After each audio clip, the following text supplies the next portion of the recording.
Hola a todos, bienvenidos a un nuevo episodio de Proyecto Creativo. Bienvenida, Lucy. Gracias. Y el día de hoy tenemos a una gran invitada y de hecho estamos en su espacio. Te agradecemos muchísimo, María Ángel Coglan, por estarnos recibiendo en este tu propio espacio, que además es maravilloso y divino, y estamos pues muy contentas de que estés aquí con nosotras el día de hoy. No, al contrario, mil gracias por la invitación. Me siento súper honrada de poder conversar de estos temas que me apasionan. No, pues estamos muy contentas. No sé, Lucy, ¿quieres arrancar tú? Sí, claro con que sí. Todas las preguntas. Bueno, María Ángel, yo me dedico más a la parte de moda, así es que para mí, esta es mi vocación que jamás pude hacer. Así es que haz de cuenta que vengo y sueño, ¿no? Este espacio está espectacular y viendo mucho de lo que tú has hecho, pues me gustaría saber cómo puedes tú informar e inspirar a tus clientes para que puedan realmente apostar por el colorido que propones, porque vaya que hay colores y colores uno detrás de otro en tus propuestas. Bueno, primero decirte que como en el diseño, yo igual que en la moda, pienso que de la moda lo que te acomoda. Y el tema del color es un tema bien complejo porque en México, no sé si lo saben, pero el 80% de la venta de pintura para muros es entre blancos, beige, crema, 80%. Solo el 20% tiene otros colores que sean colores como más brillantes o más fuertes. Y la gente le tiene un poco de miedo al color. Uh-huh. Y le tiene miedo porque son decisiones importantes, porque si en un espacio pones un color, vas a vivir con ese color al menos un año. Hay personas que como que se enamoran del color y lo dejan por más tiempo, pero por eso es que hay como miedo. Pero por otro lado, el color te da muchas posibilidades. Entre otras, te permite percibir distinto un lugar. Uh-huh. Es decir, si tú tienes un color que es completamente blanco y lo pintas con un color más fuerte, el espacio cambia, solo por cambiar un muro. Entonces hay que aprender a combinar. Uh-huh. Creo que esa es la parte más compleja, divertida y emocionante, que es qué color combina con otro. Yo pienso que no hay un color feo. A mí cuando me preguntan cuál es tu color favorito, o estás en tu gama de azules, en tu gama de grises o de verdes, sí es cierto que de repente me da por un tono. Ahora sabemos que el color del año está en duraznito, sí, es naranjita, como que pichi, como no acabamos de definir muy bien qué tono sea, pero en realidad, y es impresionante, acabo de estar en Milán y vimos muchísimo naranja con verde. Bueno, esta gama sí se nota como una tendencia como global, aunque hay quien pone propuestas más audaces. Pero creo que lo que es valioso de un asesor o un diseñador que acompaña en el proceso de transformación de un espacio, pues ayudar a que las personas elijan la mejor gama cromática, la mejor paleta. Nosotros desde que hacemos un proyecto, desde el principio ya tenemos en mente una paleta de color, ¿no? ¿Cuál va a ser la colorimetría del espacio? Para eso hablamos mucho con nuestros clientes para entender qué les gusta, con qué se identifican, qué les atrae, y a partir de ahí es que elegimos por qué gama nos vamos a ir y vamos eligiendo. Una cosa es elegir el tono del muro, pero también hay que elegir textiles, tapetes, tapicería, complementos, cojines decorativos, ornamentos, elementos, o sea, son muchas cosas las que al final hacen el espacio. Claro, claro. Entonces, pues sí, es divertido y emocionante. Es muy bonito, es muy bonito. Sí, el color justo cuando tú ves todos tus proyectos y te metes incluso a tu página a revisar y analizas, pues sí, todo, María Ángel, es color por todos lados, sí, y creo que color. Es algo muy bonito. ¿Y sabes qué me gustó mucho, María Ángel? Creo yo que para alguien que quizá, ay, tengo un mosquito aquí, para alguien que quizá está muy interesado en probar o que vive con blanco pero que finalmente piensa, bueno, a ver, ¿qué me puedes dar? Tienes una manera de indicar el color, ves que tú dices, por ejemplo, rojo, y ahí tú das una gama de inspiración, como si fuera un mood board de cada tono en tu página. Creo que es mucho más fácil relacionarte así que relacionarte con una idea ambigua, ¿no? Sí, justo todas estas imágenes que hay en mi página son fotos tomadas por mí. Tengo una obsesión por tomar fotos y tomo muchas fotos cada día y luego las voy compartiendo. Desde luego subo mucho a Instagram, pero también subo en Pinterest y me gusta como seleccionarlas por colores. De hecho, en el último libro, bueno, y en los 3 libros que he publicado, siempre acompaño a los diseños con fotos tomadas por mí y van como con una paleta cromática, porque de ahí viene mucho de la inspiración. Yo creo, como decía Legorreta, que hay muchas personas que me dicen, es que me encanta ver lo que haces, y Legorreta decía, no veas lo que he hecho, sino ve lo que he visto. Y yo pienso igual, o sea, digo, más que ver, pues, cómo voy diseñando o los proyectos que he realizado, hay que fijarse en mi forma de ver. Justo por eso tengo 3 cuentas de Instagram. La primera, que es la mía personal, es en la que pues comparto mi vida, mi día a día, pero está muy depurado y soy muy ideática en qué imágenes comparto. Porque me gusta mucho ver el grid, que es pues, un poco explosivo de color, pero es de dónde estuve, a dónde fui, lo que vi, y entonces como dirían mis hijos, te tardas demasiado en decidir qué foto vas a poner arriba o si voy a poner un carrusel, cuál es la primera y qué es lo que estoy contando en cada post que realizo, pero es mucho cómo veo. Luego está pues la cuenta en donde muestro nuestro trabajo, que también todas las fotos que están ahí o la gran mayoría están tomadas por mí. Y luego tengo una cuenta que acabo de abrir hace poco, bueno, ya la había abierto, pero la acabo de lanzar hace poco, que se llama Espacios de México, y es justo promover lo que hay de valor de diseño en México. Y en México es impresionante, pero la verdad es que México tiene muchísimo que ofrecer en cuanto a diseño al mundo. Porque yo pienso en México y pienso en color. Y pienso en México es una explosión de colores, es algo que tiene mucho que ver con artesanía, con tradición. Y la artesanía y la tradición mexicana es colorida, súper colorida. Actualmente te digo, como que la tendencia es irnos a lo monocromático, a lo más sutil, que también tiene algo de color, pero a mí me gusta como este contraste de color. Y entonces en esta cuenta que apenas lancé, es un recorrido por los diseños, los espacios más emblemáticos que hay en México, que por supuesto tienen propuesta de color. Entonces me encanta como conocerlos, recorrerlos, fotografiarlos y luego compartirlos, porque me gusta compartir.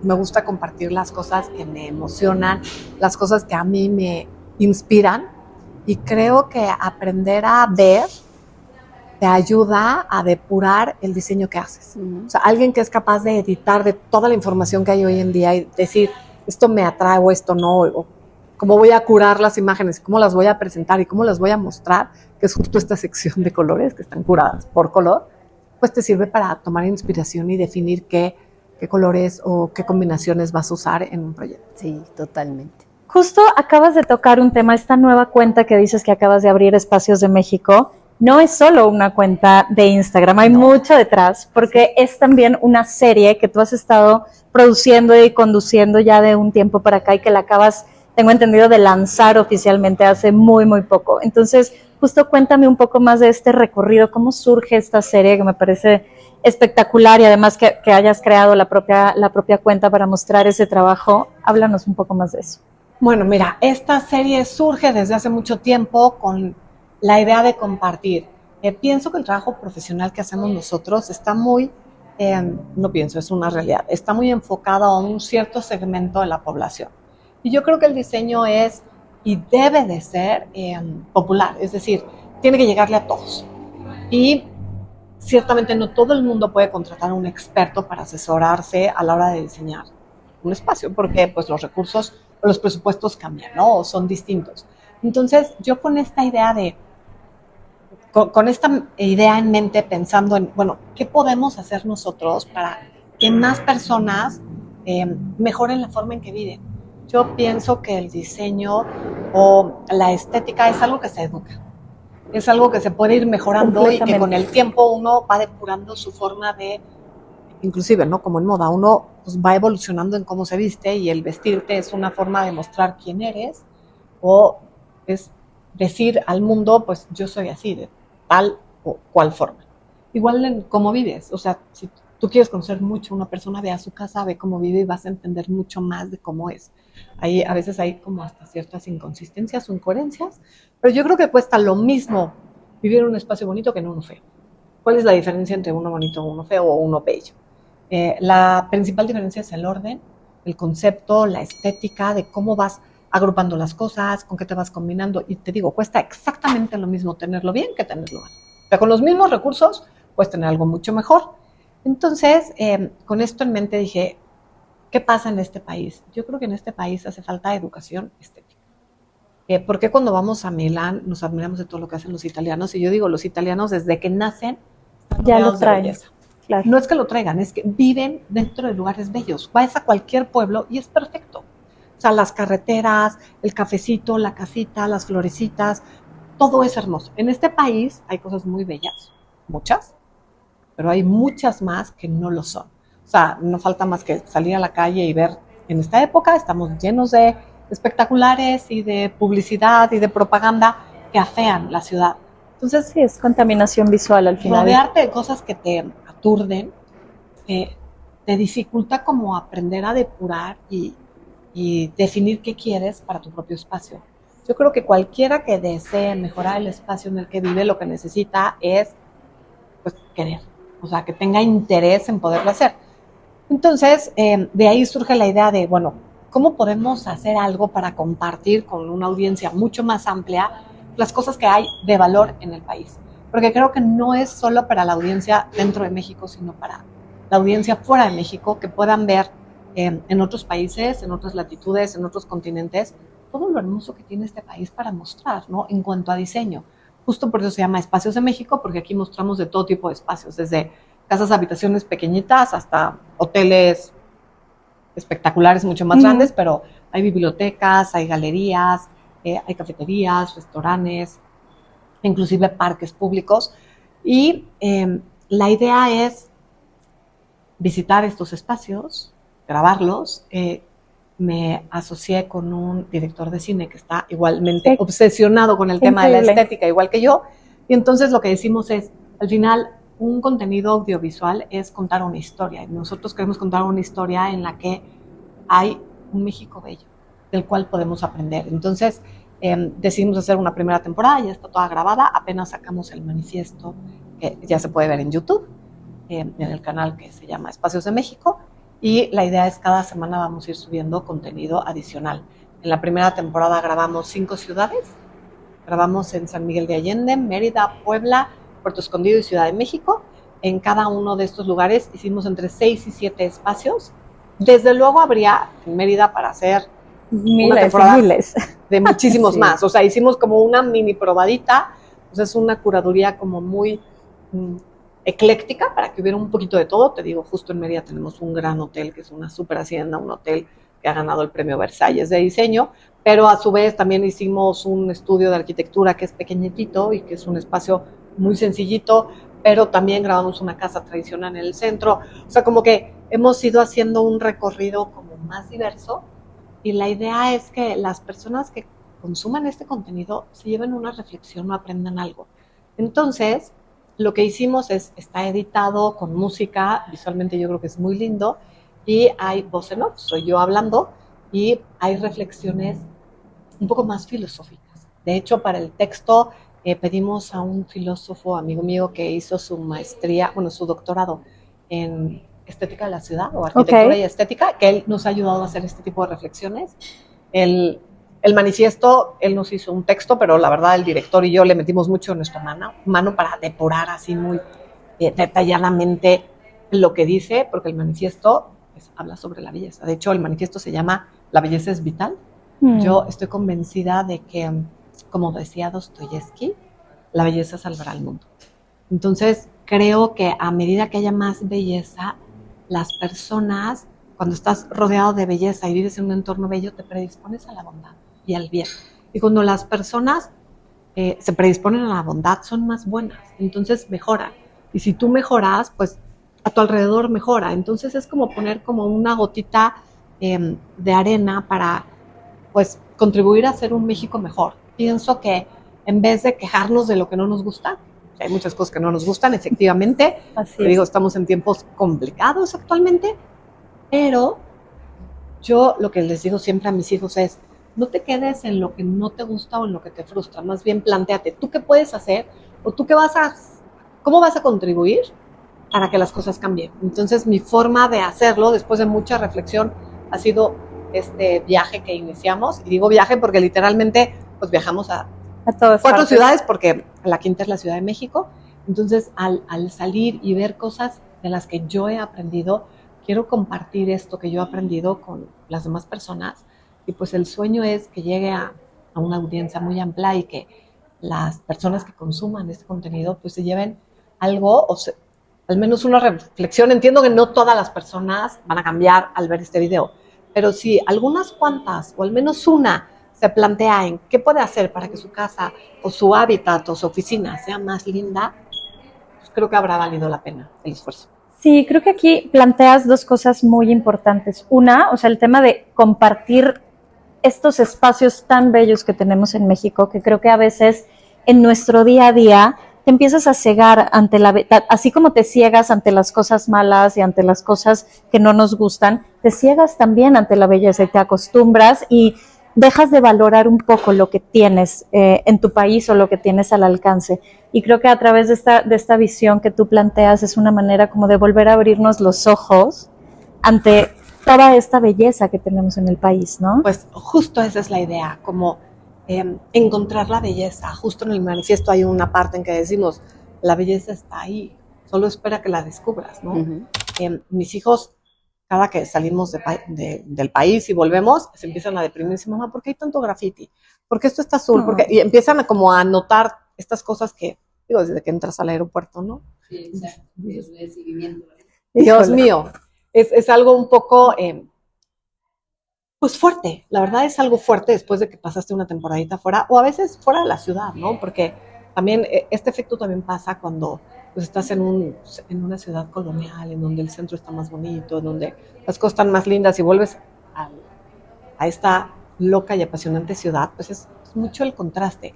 Pero yo les digo, es que tú tienes que aprender a ver cuáles son las ventajas de nuestras circunstancias. Vivir en una ciudad así como esta te da muchas oportunidades, solo hay que encontrarlas y enfocarnos en ellas.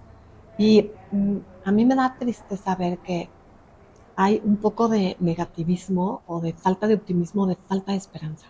Desafortunadamente vivimos en una época en la que los índices de ansiedad y depresión están en aumento. Sí. Son de las palabras más buscadas. Después de la pandemia creo que la consulta en psiquiátricos, psicólogos, se les fue al cielo. Creo que nunca habían tenido tanta demanda como ahora. Pero yo creo que mucho es porque la gente ha perdido la ilusión por vivir o la emoción de encontrar cosas que te hagan feliz. Entonces, pienso que si nosotros tenemos una pasión como tan definida que es hacer algo por el diseño y poderlo compartir a los demás, es algo que, además de que nos enriquece a nosotros, puede enriquecer a los demás y que vale la pena. Por eso yo invito a mis hijos y a nuestros clientes, a mis colaboradores, pues que se enfoquen en ver todo lo bueno que sí hay, que sí es bastante. Y yo creo que habemos muchas personas con ganas de hacer mejor las cosas. O sea, como completamente. Que digo, quitémonos de la mente esto de la inseguridad, secuestros, homicidios y tantos otros temas complejos que son una realidad. Bueno, en el tema de sustentabilidad, yo pienso que si todos tenemos en la mente qué podemos hacer y en concreto cómo podemos ayudar a las personas que confían en nuestro quehacer profesional a tomar las mejores decisiones, el mundo va a mejorar, porque creo que los índices alarmantes de muchos factores que están pasando es por la falta de reflexión sobre nuestros actos.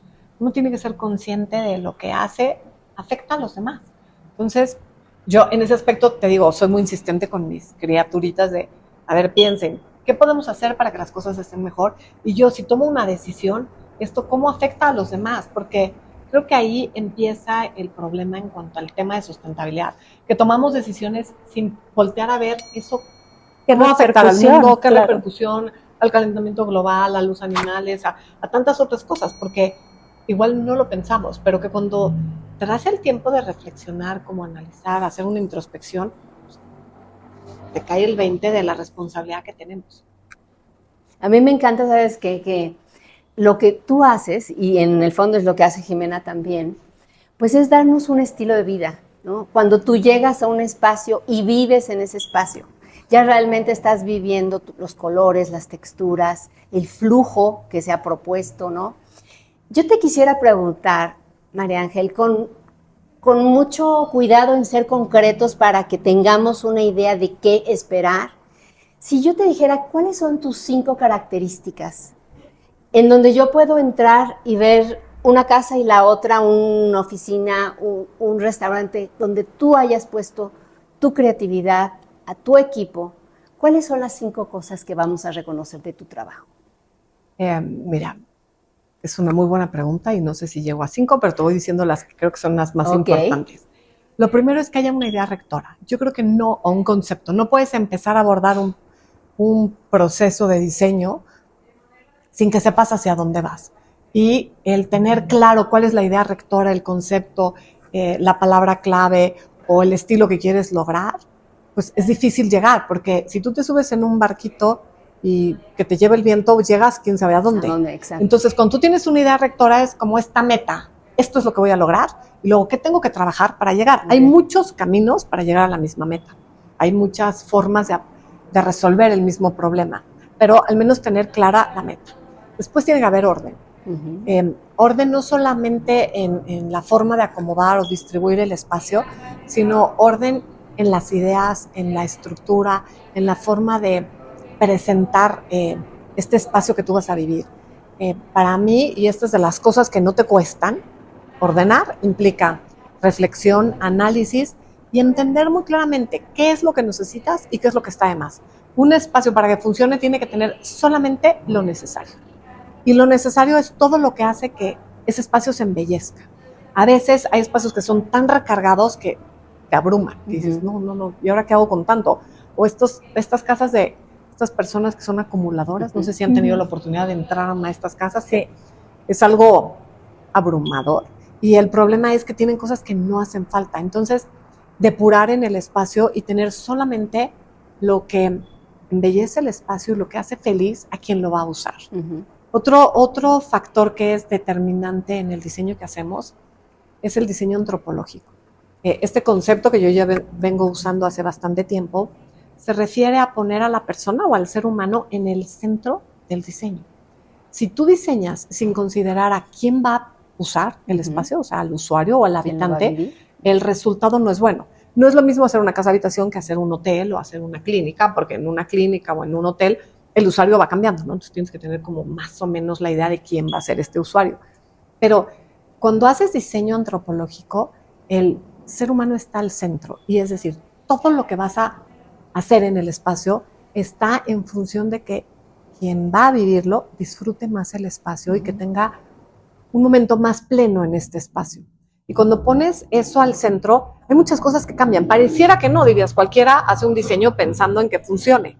Pero si no estás pensando en la persona, pues hay detalles que se te van. Por ejemplo, tienes que considerar la escala humana. Y la escala humana no es solamente pues cómo se ve en el espacio, sino la escala humana de la persona a la que le vas a diseñar. O sea, si es una persona que mide 1,90 o 2 metros, de verdad las medidas cambian. Claro. Y tienes que considerarlo. O sea, el tamaño de la silla, el tamaño a la altura del lavabo. El closet, por favor. Todo cambia. O si es una persona muy, muy petit. O sea, hay personas que son como más chiquitas, entonces hay que considerarlo, porque si no parece que viven en la casa de los 3 ositos de Ricitos de Oro. Entonces, considerar la escala humana, considerar cuál es la identidad de la familia o de las personas que van a ir a ese espacio. Hay familias que les apasiona el tema del deporte, hay a quienes les apasiona el tema de la lectura o el tema del arte. Entonces, por ejemplo, una familia que le apasiona el arte, pues todo el espacio gira alrededor de ciertas piezas artísticas. Entonces es el punto del concepto inicial que vas a partir. Dices, tenemos una pieza de fulano de tal, y entonces este cuadro que tiene tal historia de la familia es la pieza central en la sala, y a partir de ahí haces el diseño. Claro. Hay a quien no le interesa el arte y que nada más quiere que su espacio se vea bien porque su prioridad es, por ejemplo, el funcionamiento, porque es una familia con hijos pequeños. Entonces, cuando tú haces un diseño centrado en la persona, eso se ve reflejado en que los usuarios se sienten más a gusto y más plenos. Haciendo un recuento, te estoy hablando de tener un concepto, tener orden, hacer un diseño antropológico, que haya armonía. La armonía es algo que no puede faltar en un espacio, y la armonía es este equilibrio entre todas las cosas, entre la luz natural y la luz artificial, entre los elementos.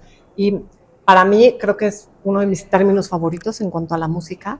O sea, la armonía en la música es eso que te hace vibrar o que te hace sentir a un grado que te pone la piel de gallina porque sientes este espacio. Y para mí que sea funcional pero bello, este eterno discurso entre función y estética, Claro. tiene que haber ambas. Es decir, si hay un sillón que es súper cómodo, pensemos en estos reposets de Liverpool, que son unos armatostes así gigantescos y que te subes los pies y que son una comodidad, pero a la vista son una cosa terrible. Exactamente, eso no funciona, porque aunque sea cómodo, te invade el espacio y hace que el espacio no fluya bien. Ahora, puedes poner uno que sea una pieza hermosísima de diseño, pero Incomodísimo. si no lo puedes muy incómodo, pues no hay este equilibrio armónico. Entonces, cuando buscas la armonía, tiene que haber el equilibrio entre que sea bello, pero que funcione, porque está pensado para una persona. Yo creo que no los había pensado, pero así están serían mis 5 ya se quedaron elementos para la eternidad. No, y creo que es una muy buena manera justo de llevar un proceso de diseño correcto y que las personas allá afuera puedan entender cómo funciona, ¿no? Que muchas veces es de, bueno, ¿qué es? O sea, ¿cómo le voy a pagar a alguien para pintar, decidir qué color? Pues lo decido yo y yo pinto mi pared. Claro que sí lo pueden hacer, pero el que haya alguien detrás que te pueda guiar en este proceso creo que hace toda la diferencia. Inclusive yo tengo un análisis numérico en el que he podido comprobarle a los clientes que cuando contratas a alguien que te ayuda en este recorrido, pasan 2 cosas. Uno, mejoran, el resultado mejora, pero hay ahorro en el recurso invertido, no solo en el monetario, sino en el tiempo que inviertes y en el estado anímico, porque el proceso se vuelve más satisfactorio, porque tienes a alguien que te va guiando a tomar las mejores decisiones y te facilita el trabajo, porque de pronto puedes elegir entre 10,000 modelos de tela o 10,000 tapetes, 10,000 por verme moderada, pero hay millones de versiones que puedes usar. Entonces, si alguien te facilita el trabajo y ya te presenta 3, 4 opciones, tú tomas la decisión, pero ya hay antes una curaduría de lo que puedes hacer. Por supuesto, son unos editores y de alguna manera no vas a hacer tu declaración anual tú en lugar de tu contador, porque irías tú a pintar tus paredes en lugar de alguien que tiene toda la gama, además de la experiencia y los mejores recursos para llevarte a donde quieres. María Ángel, que por cierto amé tu nombre, pues nos da un inmenso gusto poder explorar mucho de lo que haces. Sí, creo que nos quedamos muy cortos en tiempo, hay tantas cosas que podemos hablar contigo. Ya en algún momento repetiremos y nos extenderemos, pero bueno, hemos llegado al final del episodio. Lo único que quiero nada más es mencionar, justo lo tenemos acá atrás de nosotros, este gran libro, que no es el primero, pero es el último que acabas de sacar, que es Hogares, Ambientes Sonoros. No nos da tiempo para que te adentres ahorita a explicarnos toda la maravilla de ese libro, pero sí quiero invitar al público para que lo busquen, se metan a tu página, lo compren, porque es un libro maravilloso que vale muchísimo la pena adquirir. No, al contrario, muchísimas gracias por el tiempo. Es un placer conversar con ustedes. Cuando gusten, yo encantada. Vamos a poner tus redes para que todo el mundo sepa cómo buscarte en tus 3 Instagrams, para que puedan realmente entrar y ver la gama de colores y el viaje visual, que es una maravilla. Muchas gracias. Así es, muchas gracias y muchas gracias a todos ustedes que nos escuchan o nos ven. Nos vemos en el siguiente episodio.